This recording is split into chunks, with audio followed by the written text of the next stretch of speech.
Hello guys and welcome back to the channel. In this video, I'm going to show you how you can cancel your Claude AI Pro plan. So let's get started. The process is quick and can be completed from either a desktop browser or a mobile device. So to get started, open your browser and head to Claude AI, then sign in using the account associated with your Pro subscription. After logging in, look towards the bottom left corner of the screen where your account information is displayed. Click on your profile and then click on Settings. Once you're in the settings area, locate and click on the billing tab.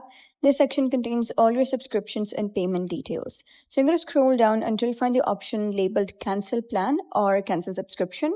So you're going to click the cancellation button to begin the process. Claude may ask you to select a reason for ending your subscription.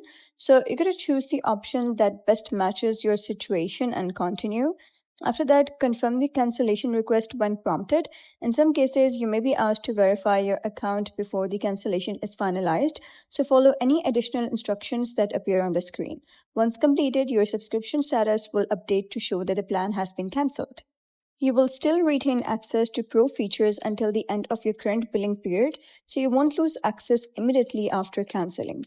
If you decide to subscribe again in the future, simply return to the billing section and choose the plan that best fits your needs. And that's it. That's how you can cancel your Claude AI Pro plan.